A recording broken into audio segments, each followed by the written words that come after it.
Ada. Pada kesempatan malam yang berbahagia kali ini, kita kembali diberi kekuatan, kesehatan, hidayah, serta taufik dari Allah Jalla wa'ala. Sehingga kita bisa menghadiri acara pengajian umum di Masjid Baitur Rahman, Kelurahan Wirasana, Kabupaten Purbalingga. Kita berharap semoga Allah Subhanahu wa Ta'ala berkenan untuk melimpahkan kepada kita semuanya ilmu yang bermanfaat, sehingga bisa kita amalkan sebagai bekal untuk menghadap kepada Allah Jalla wa'ala. Allahumma amin. Salawat dan salam semoga senantiasa tercurahkan kepada junjungan kita Nabi Agung Muhammad sallallahu alaihi wasallam, kepada keluarganya, sahabatnya, dan umatnya yang setia mengikuti tuntunannya hingga akhir nanti. Sebelum kita mengawali pengajian malam hari ini, mari kita mendoakan muadzin kita, muadzin Masjid Baitur Rahman, Bapak Nur Hilal, yang sedang dirawat di rumah sakit. Kita doakan mudah-mudahan Allah Azza wa Jalla berkenan untuk segera menyembuhkan beliau dengan kesembuhan yang total. Alhamdulillah, wassalatu wassalamu ala rasulillah. Allahumma rabban nas muthibal ba's, ishfi Pak Nur Hilal anta syafi, la shifa illa shifa'uk shifa'an la yughadiru saqama. Allahumma rabban nas muthibal ba's, ishfihi anta syafi, la shifa illa shifa'uk shifa'an la yughadiru saqama. Allahumma rabban nas muthibal ba's, ishfihi anta syafi, la shifa illa shifa'uk shifa'an la yughadiru saqama.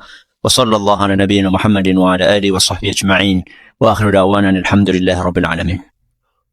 Para hadirin dan hadirat sekalian kami hormati, dan juga segenap pendengar serta pemirsa rahimani wa rahimakumullah. Ini adalah kisah tentang seorang sahabat Rasul sallallahu alaihi wasallam yang mungkin banyak di antara kita tidak familiar dengan namanya.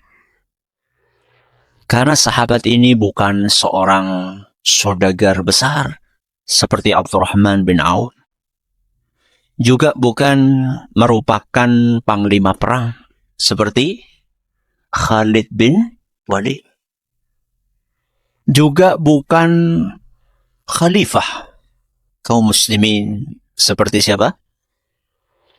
Abu Bakar atau Umar atau Uthman atau Ali.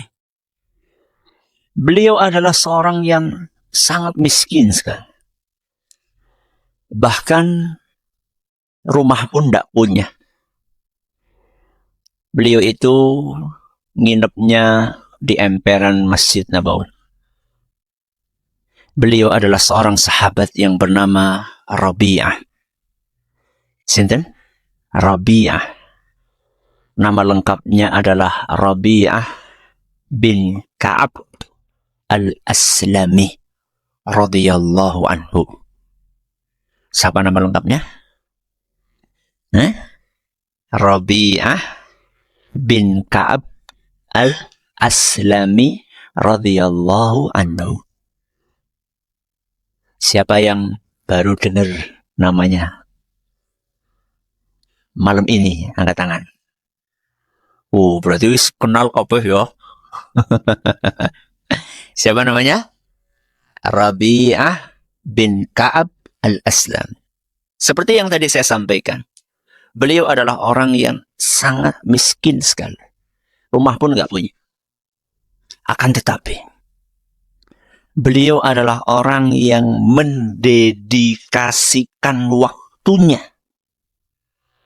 yang mendedikasikan tenaganya, yang mendedikasikan umurnya untuk berkhidmat kepada Nabi kita Muhammad SAW.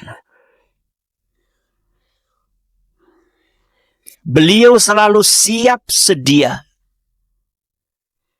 untuk membantu apapun yang dibutuhkan oleh Nabi SAW. Bahkan sampai malam hari sekalipun, ketika Rasulullah SAW sudah masuk ke rumah, maka Rabi'ah tetap siap sedia di depan pintu rumah Nabi SAW. Beliau nunggu di situ. dengan asumsi mbok napa? Malam-malam Rasul SAW butuh bantuan. Maka beliau sudah siap sedia di depan pintu. Rabi'ah cerita, saya sering mendengar Nabi SAW di dalam rumah habis isya berzikir subhanallah, subhanallah, subhanallah wa bihamdih. Dan kadang-kadang kata Rabi'ah, saya sampai ketiduran di depan pintu rumah Nabi SAW sampai subuh. Dan ini bukan sehari 2 hari. Bukan seminggu 2 minggu. Bukan sebulan 2 bulan. Tapi bertahun-tahun. Maka Nabi kita Muhammad SAW melihat ketulusan Rabi'ah, melihat dedikasi Rabi'ah, melihat kesabaran Rabi'ah, Nabi SAW ingin memberikan sesuatu kepada beliau. Dipanggillah Rabi'ah. Nabi SAW bersabda, wahai Rabi'ah, mintalah. Napa? Mintalah. Apapun yang engkau minta, aku akan kabulkan. Ini berarti open. Ya. Permintaan yang enggak dibatasi.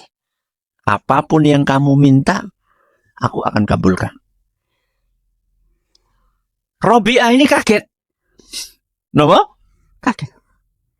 Karena beliau berkhidmat kepada Nabi SAW tanpa pamrih. Orang karena ngarep-ngarep apa? Balasan. Atau ngarep-ngarep gaji. Enggak. Tulus. Semata-mata ingin berkhidmat kepada Rasulullah SAW. Maka begitu mendapatkan pertanyaan itu di luar prediksi. Maka Rabi'ah pun berkata, wahai Rasul, beri saya kesempatan untuk berpikir.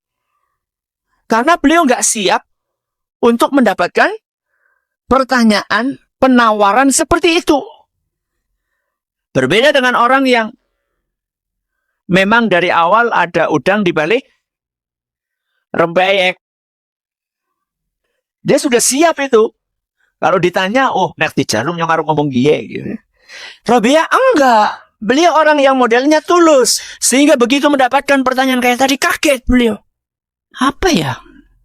Maka beliau pun mengatakan, wahai Rasul, beri saya kesempatan untuk berpikir.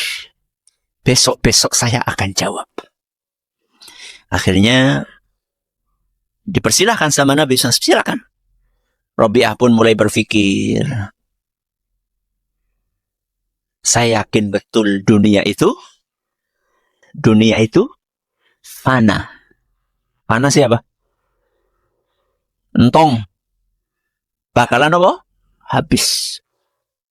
Kalau saya minta sesuatu yang sifatnya duniawi, rizki saya sudah ditanggung sama siapa? Allah. Ngapain minta kepada manusia? Berarti saya harus minta sesuatu yang sifatnya rawi. Urusan apa? Akhirat. Akhirnya betul. Di keesokan harinya, Nabi panggil lagi Rabi'ah. Apa? Ya. Jaluk? Apa? Minta apa? Apa kata Rabi'ah? Naam ya Rasulullah. Iya wahai Rasul. As'aluka an tashfa'a li ila rabbika fayu'tiqani minan nar. Wahai Rasul, saya punya satu permintaan. Permintaan saya adalah mohon engkau berkenan di hari kiamat nanti memberikan syafaat kepadaku. Supaya aku terbebas dari api neraka. Kira-kira jenengan ditawari kayak gue apa ora? Orang duwe omah lho. Orang duwe omah. Nek kula kalian jenengan ditawari jaluknya apa? Ya omah orang duwe omah. Nek omah wis duwe, karepe apa? Hah? Mobil. Orang bojo dhisik Lihat. Di dalam Sahih Muslim, kalau yang ini riwayat Ahmad. Di dalam Sahih Muslim, apa permintaan Rabi'ah disebutkan? As'aluka murafaqataka fil jannah.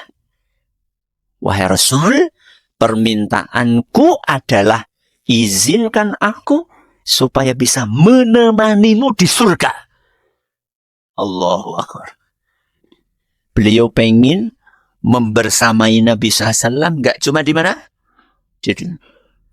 Beliau pengen menyertai Nabi SAW di mana? Surga. Begitu mendapatkan jawaban seperti itu, maka Nabi SAW pun mengatakan, awa ghaira dzalik. Wahai Rabi'ah, apa nggak ada permintaan yang lain? Apa nggak ada permintaan yang lain? Respon Nabi SAW ini ada beberapa kemungkinan. Bisa jadi permintaan Rabi'ah ini di luar apa? Prediksi. Ya. Atau bisa jadi Nabi pengen ngetes. Ngetes apa? Ngetes apa? Keseriusan Rabi'ah. Apa temenan? Orang liane gitu ya. Maka kata Rabi'ah, wahai Rasul, itulah permintaan saya. Terus Nabi SAW menggali lagi. Siapa yang ngajari kamu? Siapa yang ngajari kamu? Apa jawaban beliau? Kata Rabi'ah, demi Allah wahai Rasul, gak ada yang ngajari aku. Saya hanya merenung. Kalau saya minta sesuatu yang sifatnya duniawi, fana. Kalau saya minta sesuatu yang berupa rizki, berupa duit, itu sudah ditanggung sama Allah Azza wa Jalla. Ngapain saya minta kepada manusia? Nabi SAW pun diam sejenak. Lalu Nabi SAW bersabda, ini fa'il. Saya akan penuhi permintaanmu, wahai Rabi'ah. Apa permintaannya? Pengen syafaat supaya nggak masuk neraka. Berarti masuk surga. Dan masuk surganya bukan sekedar masuk, tapi pengen bareng-bareng, selevel, setingkat, sederajat dengan siapa? Rasul SAW. Kata Nabi, saya kabulkan permintaan. Tapi, ya, anak apa nih? Anak tapi nih. Fa'inni ala nafsika bikasratis sujud. Tapi tolong saya dengan cara kamu perbanyak sujud. Perbanyak apa? Sujud. Maksudnya apa? Salatnya sing rajin. Hadis riwayat Ahmad dan dinyatakan hasan oleh para muhakkik kitab Musnad. Apa pelajaran yang bisa kita ambil? Cita-cita itu harus yang tinggi. Cita-cita tertinggi apa? Masuk surga. Terbebas dari api neraka. Jadi cukup cita-cita. Pengen apa? Pilot. Apa maning? Apa? Dokter. Apa maning? Apa? Presiden. Pengen jadi presiden sama masuk surga. Tinggi mana? Yurin apa-apa? Lah. Ya jelas lebih tinggi apa? Surga. Bukan berarti nggak boleh punya cita-cita duniawi. Boleh. Tapi kita harus punya cita-cita yang lebih tinggi dari sekedar cita-cita apa? Dunia. Pelajarannya apa lagi? Bahwa surga yang kita cita-citakan itu tidak akan diberikan oleh Allah secara cuma-cuma. Makanya Nabi SAW tidak sekedar katakan ya, titik. Tapi iya, koma. Apa komanya mau? Sholatnya sing rajin. Berarti sekedar pengen masuk surga cukup? Boten. Harus ada ikhtiarnya. Harus ada usahanya. Apa usahanya Ustaz? Usahanya adalah takwa. Napa? Takwa. Takwa itu adalah syarat orang bisa masuk surga. Silakan jenengan baca surat Al-Qamar. Surat apa? Al-Qamar. Ayat 54 sampai 55. Ayat pinter? 54 sampai 55. Surat apa? Al-Qamar. Apa kata Allah Azza wa Jalla? Innal muttaqina fi jannati wa nahar. Siapa yang akan dimasukkan ke surga yang mengalir di bawahnya sungai-sungai? Innal muttaqin. Sinten? Orang-orang yang bertakwa. Fi maq'adi sidqin 'inda malikim muqtadir. Mereka akan ditempatkan oleh Allah Azza wa Jalla di sebuah tempat yang dekat dengan Allah Subhanahu wa Ta'ala. Berarti biar masuk surga modal lain apa? Takwa. Takwa siapa?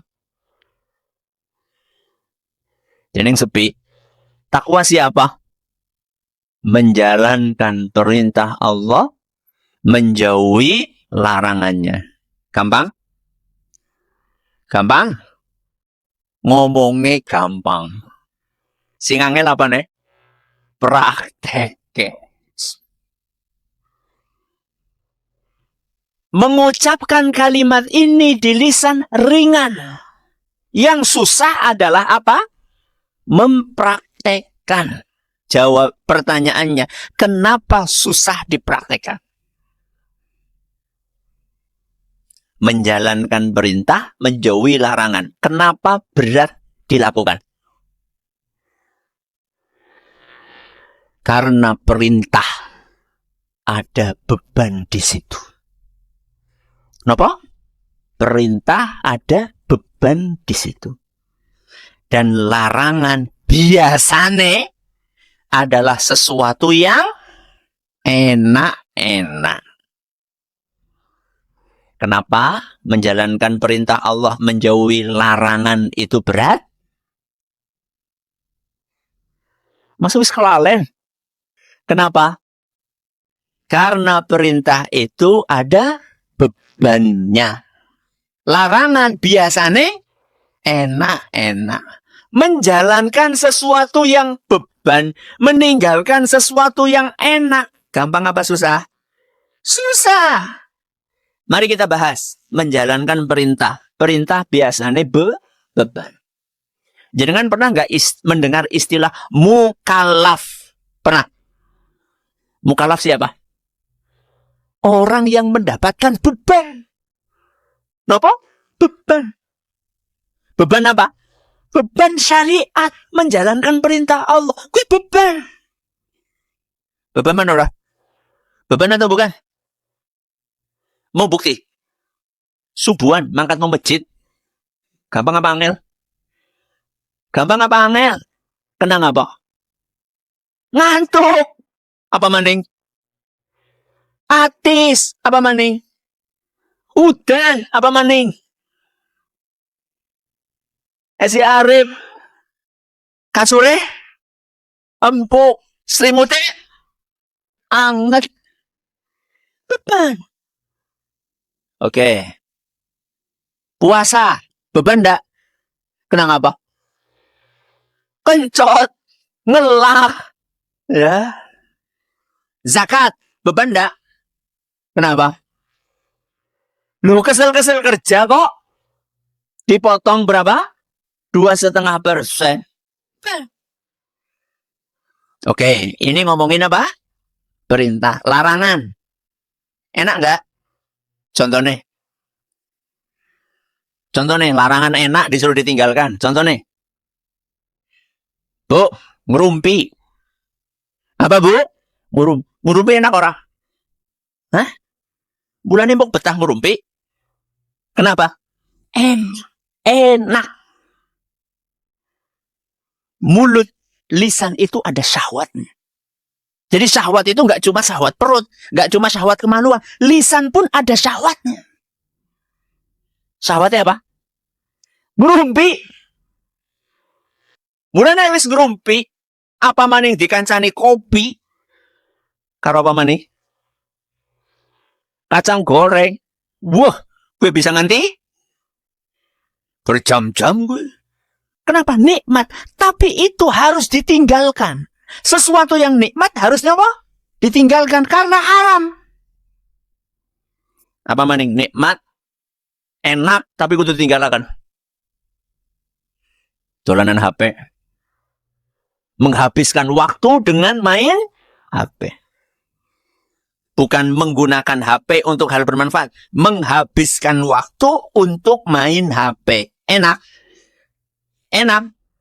Bukti nih dalam sehari kita habiskan waktu berapa jam untuk main HP. Tapi karena itu dilarang sebab membuang-buang apa? Waktu. Akhirnya harus kita tinggalkan. Padahal itu enak. Inilah sebabnya kenapa takwa alias menjalankan perintah Allah, menjauhi larangannya itu terasa berat. Karena perintah-perintah Allah ada beban di dalamnya. Dan larangan-larangan Allah biasanya enak-enak. Lah terus solusinya apa? Kising paling penting. Intinya pengajian. Tapi wis jam pira? Cukup ya? Cukup. Insya Allah cukup. Semoga Allah berkahi waktunya. Solusinya bagaimana, Ustaz? Supaya yang berat itu terasa ringan. Yang enak dan haram. Ya, enak halal betul betul begitu. Yang enak dan haram itu terasa menjijikkan. Kita jadi malas melakukannya. Karena itu haram. Makanya pengajiannya judulnya apa? Kisi pada maca pamfletnya pora. Agar semangat beribadah, malas maksiat. Nek siki ake-ake apa? Malas ibadah, semangat maksiat. Lah men ben diganti kepriwe carane? Kita balik. Jadi bukan malas maksiat, semangat. Bukan malas ibadah, semangat maksiat. Diwalik berarti kan? Supaya bagaimana? Semangat ibadah, malas maksiat. Caranya kepriwe? Ya. 3. Berapa caranya? 3. Jemput-jemput ya. Ada berapa? 3. 1. Jalankan secara bertahap. Napa? Jalankan secara bertahap. Kalau secara bertahap berarti tidak sekaligus. Apa yang pertama, Ibu-ibu? Jalankan secara bertahap, tidak sekaligus. Saya tanya sama jenengan, perintah-perintah Allah itu banyak apa sedikit? Banyak. Larangan Allah itu banyak apa sedikit? Banyak. Kalau kita kerjakan sekaligus semuanya bisa atau tidak? Tidak. Tidak bisa. Ada batu bata. Ada apa? Batu bata. Setak. Kita disuruh ngapain? Bongkar. Disuruh mindah. Apa yang kita lakukan? Pindahkan secara bertahap. Wah, kesuwen. Langsung baik. Suntek. Apa yang terjadi? Ya hancur. Gak bisa. Sunnatullah mengajarkan kepada kita segala sesuatu itu perlu dilakukan secara apa? Bertahap. Kita ulangi. Perintah Allah banyak apa sedikit? Larangan Allah banyak apa sedikit? Kita mulai dari yang mana? Perintah Allah banyak, larangan Allah juga banyak. Kita mulai dari yang mana? Untuk mengetahui mulai dari yang mana, maka kita harus paham. Perintah Allah itu hukumnya ada 2. Ada yang hukumnya wajib. Ada yang hukumnya sunnah. Larangan Allah itu juga ada dua. Ada yang hukumnya haram, ada yang hukumnya makruh. Bertahap itu maksudnya mulailah melakukan perintah yang hukumnya wajib. Sing sunnah nyusul. Napa? Jalankan perintah yang hukumnya wajib. Sing sunnah nyusul. Berarti kalau larangan, mana yang kita tinggalkan dulu? Yang haram-haram dulu. Sing makruh-makruh nyusul. Nyusul diapakan? Ditinggalkan. Kita ulangi. Takwa itu apa? Menjalankan perintah, menjauhi larangan. Banyak apa sedikit? Hukum perintah ada berapa? Ada dua. Ada yang wajib, ada yang sunnah. Hukum larangan ada berapa? Ada dua. Ada yang haram, ada yang makruh. Sing disitakan sing endi? Lakukan yang wajib, yang sunnah nanti nyusul. Tinggalkan yang haram, yang makruh nanti nyusul. Kalau kita jalankan ini secara bertahap, insya Allah akan terasa lebih nopo ringan. Perintah yang wajib contohnya, sholat apa? Sing kena. Sholat wajib gue apa? Sholat 5 waktu. Nah, gue sing kena. Karena nanti ada sholat yang sunnah. Ada qobliyah, ada apa lagi? Ba'diyah. Terus ada duha, ada tahajud, ada sunnah, wudhu, ada tahiyatul masjid. Kan banyak banget. Kalau kita langsung mulai melakukan semuanya, biasanya orang kuat. Dan kalau dipaksa, biasanya kapok. Kayak wong ora tahu sholat, ujuk-ujuk langsung terawih. Mangkat. Malam pertama. Malam kedua, kapok sholatku, suwe temen. Kenapa? Karena datang sholat. Begitu sholat langsung berapa rakaat? 11 atau 23. Loh, subuhan rakaat orang tahu. Ujuk-ujuk langsung 11. Ya kapok. Maka mulai dari ya wajib. Sholat apa? 5 waktu. Nah, nanti dengan berjalannya waktu, setelah dia mulai menikmati, maka dia akan pengen nambah. Nambah yang apa? Sunnah. Jadi aja dipaksa di sini. Jangan dipaksakan. Kaidah hijrah itu seperti itu, jamaah. Kaidah hijrah. Hijrah itu kan pengen mengubah diri. Jangan ekstrim, jangan berlebihan. Karena biasanya nek berlebihan, we baliknya ya berlebihan juga biasa. Orang tahan biasa.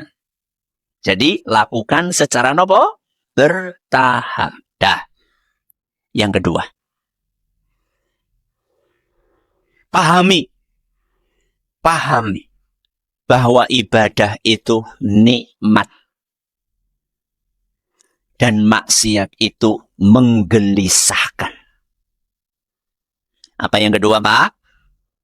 Pahami bahwa ibadah itu nikmat. Maksiat itu menggelisahkan. Jenengan itu pengen hidup bahagia, apa gelisah? Bahagia apa gelisah?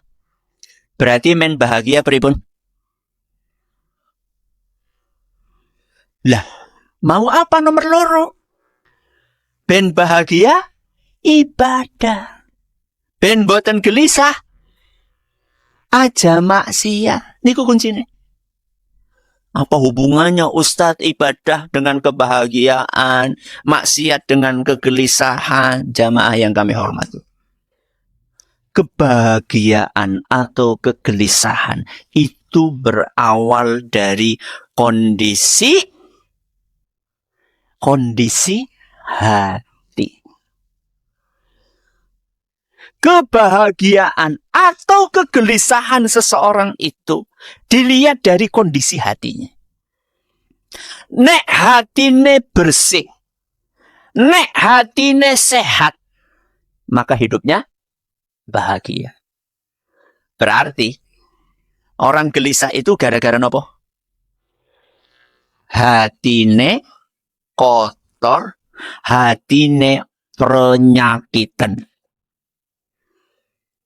Kita ulangi. Orang hidup bahagia itu karena hatine nopo? Bersih, karena hatine sehat. Orang gelisah itu karena hatinya kotor, karena hatinya berpenyakitan. Pertanyaan. Hati yang sehat bisa sakit atau tidak? Bisa. Hati yang bersih bisa kotor atau tidak? Gara-gara apa? Maksiat. Gara-gara maksiat. Apa kata Nabi kita Muhammad sallallahu alaihi wasallam? Dalam sebuah hadis yang diriwayatkan oleh Imam At-Tirmidzi dan beliau mengatakan hadis ini hasan sahih. Kata Nabi sallallahu alaihi wasallam, "Innal 'abda idza akhta'a khati'atan nukitat fi qalbihi nuktatun sauda." Sesungguhnya seorang hamba itu ketika dia berbuat satu maksiat, maka hatinya itu akan ditorehkan satu bintik hitam. Satu maksiat, satu apa? Bintik hitam. Contoh. Sedang berjalan sama apa? Istri. Ngantar istri kemana? Ke pasar. Tunggu apa? Hah? Kangkung, lombok. Ternyata sing dodol ayu banget. Terus apa yang dilakukan oleh suami? Mendelik. Jangan kayak bojoku ya.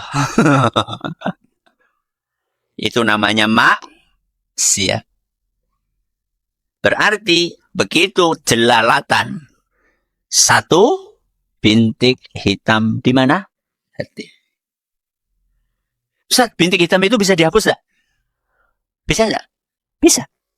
Apa kata Nabi sallallahu alaihi wasallam? Fa'idha huwa naza'a wastaghfara wa taba sukila qalbuhu. Kalau orang ini langsung sadar. Langsung apa? Sadar.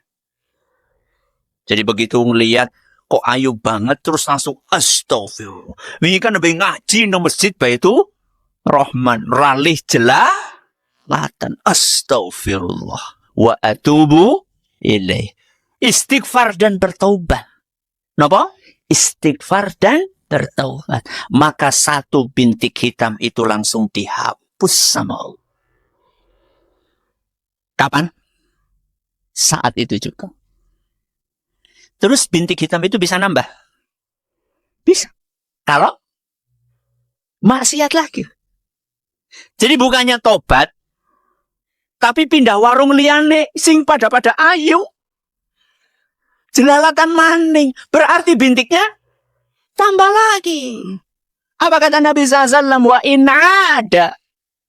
Kalau maksiatnya diulangi lagi. Maksiatnya diulangi lagi. Dalam bentuk yang sama atau bentuk yang berbeda. Zida fiha hatta ta'lu qalbah. Maka bintik-bintik hitam itu akan ditambah sampai mendominasi hatinya. Mendominasi siapa? Bisa kebe nganti ireng. Awalnya kan cuma bintik satu ya. Tapi karena sering akhirnya bintik. Yang awalnya putih bersih terus jadi hitam. Kata Nabi SAW. Fadzalika ran. Alladhi dzakarallahu ta'ala. Itulah tutup hijab. Tirai.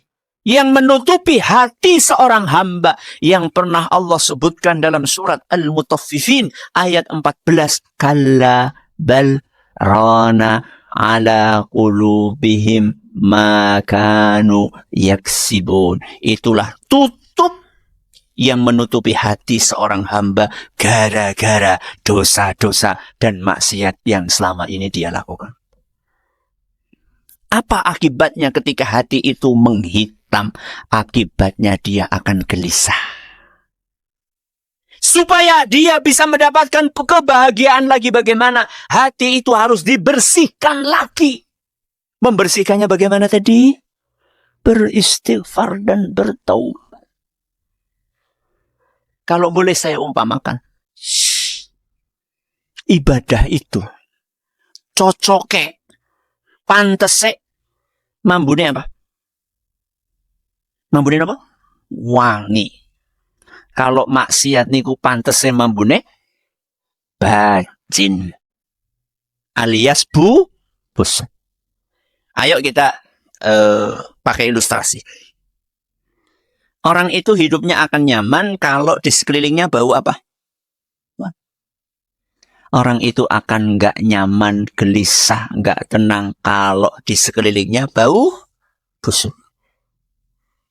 Makanya jenengan itu begitu masuk rumah, dia ambu apa ge? Apa anak? Tikus mati. Apa anak? Cecek kejebet? Lawang. Nyaman atau tidak? Begitulah kira-kira ahli maksiat. Ahli maksiat itu bau busuknya bukan cuma ketika masuk rumah. Bau busuknya itu dibawa kemana-mana. Sehingga dia tidak tenang. Di kantor gak tenang. Di pasar gak tenang. Di jalan gak tenang. Bahkan di masjid pun masih maksiat. Pakai wifi-nya masjid untuk apa? Nonton. Nonton apa? Film. Film apa? India. Film apa mana? Korea. Nonton konser musik pakai wifi, mas. Sampai di masjid pun dia bermaksiat. Berarti dia membawa busuk kemana-mana. Apa mungkin orang yang kemana-mana membawa bangkai busuk hidupnya tenang? Mungkin. Ora mungkin, Pak. Ora mungkin. Berarti sebaliknya apa? Kalau kemana-mana kita membawa apa tadi? Parfum, minyak wangi. Tenang atau tidak? Oh, enak. Di rumah tenang. Di kantor tenang. Di masjid? Apalagi di masjid. Wong di masjid malah ngaji. Ngajinya fokus. Orang nganggo buka-buka apa? Lagi ngaji malah main game. Tenang. Kalau kita senantiasa rajin beribadah, beramal soleh, maka ibarat di sekeliling kita disertai dengan apa tadi? Parfum yang baunya harum. Dah. Apa yang kedua, Bu? Pahami bahwa ibadah itu nikmat. Maksiat itu menggelisah. Ibadah nikmat tak? Temenan. Sholat nikmat tak? Nikmat. Nah imamnya macamnya dawa ke bro? Tambah nikmat? Masya Allah. Bener ya. Abang gerundel. Jamaah. Kita bisa merasakan nikmatnya sebuah ibadah. Gue ujuk-ujuk. Orang? Ujuk-ujuk. Orang ujuk-ujuk siapa? Enggak tiba-tiba. Enggak ada orang menikmati sebuah ibadah instan. Jadi sampai bisa menikmati itu ada apanya? Ada prosesnya. Proses awalnya apa? Harus dipaksa. Harus apa? Dipaksa. Kenapa? Karena nafsu protes. Nafsu apa? Ketika jenengan subuh-subuh berangkat ke masjid, yang protes itu salah satunya nafsu itu harus dilawan. Nah, pertama kali harus dipaksa. Kudu. Sholat 5 waktu itu, kalau kita nuruti nafsu, nuruti setan, nggak bakal berangkat ke masjid. Maka pertama harus dipaksa. Setelah kita paksa, nanti ibadah itu akan menjadi sebuah kebiasaan. Sebuah apa? Kebiasaan. Berarti sudah naik level ya. Bukan lagi dipaksa tapi menjadi apa? Kebiasaan. Setelah jadi kebiasaan nanti akan naik level menjadi sebuah kebutuhan. Nama? Kebutuhan. Kebutuhan gue ya kira-kira kalau nggak dilakukan rasanya ana sing hilang. Jadi orang itu baca Quran kalau sudah rutin menjadi kebiasaan kebutuhan setiap hari minimal 1 juz. Kok nggak baca 1 juz? Itu ada apa ya? Kurang kepenak temen ya. Ana sing hilang, ada yang kurang. Setelah menjadi kebutuhan baru nanti akan menjadi sebuah kenikmatan. Berarti orang ujuk-ujuk apa? Nikmat bang. Harus diawali dengan apa tadi? Pemaksaan. Terus kebiasaan. Terus kebutuhan. Baru kenikmatan. Jenengan wis kutul ngendi? Kutul ngendi? Ya jawab sendiri-sendiri aja. Bok ria. Ya, ini yang keberapa? Kedua. Yang pertama apa, Pak? Apa? Jalankan secara bertahap. Yang kedua apa? Pahami bahwa ibadah itu nikmat. Maksiat itu menggelisahkan. Yang ketiga, yang terakhir. Berdoalah kepada Allah. Apa? Berdoalah kepada Allah. Kenapa Ustaz? Inna qulubal ibadi baina asbu'aini min asabi'ir rahmani yuqallibuha kaifasha. Hati manusia semuanya itu berada di antara 2 jari Allah. Dan Allah akan membolak-balikkan hati manusia. Terserah Allah. Terserah sinten? Padahal seneng gak seneng itu tempatnya di mana? Hati. Semangat gak semangat itu tempatnya di mana? Hati. Berarti yang bisa membuat kita semangat beribadah sinten? Allah. Yang bisa membuat kita males maksiat, benci maksiat sinten? Allah. Maka kita harus berdoa kepada Allah. Doanya gimana Ustaz? Doanya kita ambil dari surat Al-Hujurat. Surat apa? Al-Hujurat. Ayat 7. Surat apa? Al-Hujurat. Ayat berapa? Ayat 7. Kalau bunyi ayatnya, ولكن الله حبب إليكم الإيمان وزينه في قلوبكم وكره إليكم الكفر والفسوق والعصيان أولئك هم الراشدون. Itu redaksi ayatnya. Kalau kita ubah jadi doa, maka bunyinya kayak gini. Allahumma habib ilainal iman وَزَيِّنْهُ فِي قُلُوبِنَا وَكَرِّهْ إِلَيْنَا الْكُفْرَ وَالْفُسُوقَ وَالْعِصْيَانَ وَاجْعَلْنَا مِنَ الرَّاشِدِينَ. Alhamdulillah wassalatu wassalamu ala Rasulillah amma ba'd. Jadi doa tadi itu intinya ada berapa? Ada 3. Yang pertama, Allahumma habbib ilainal imana wa zayyinhu fi qulubina. Intinya adalah, ya Allah, jadikan iman itu aku sukai, senang. Wa zayyinhu fi qulubina, dan jadikan iman itu terasa indah di hati kami. Jadi pertama, kita ini minta sama Allah supaya senang ibadah. Kira-kira seperti itu. Jadi inti doa paragraf yang pertama, minta supaya senang apa? Ibadah. Supaya senang sholat, supaya senang ngaji, supaya senang birrul walidain, supaya senang baca Quran, supaya senang zikir. Itu intinya, yang pertama.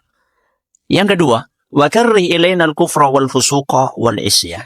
Ya Allah, jadikan aku nggak suka terhadap kekufuran, kefasikan, kemaksiatan. Intinya kita minta sama Allah supaya benci maksiat.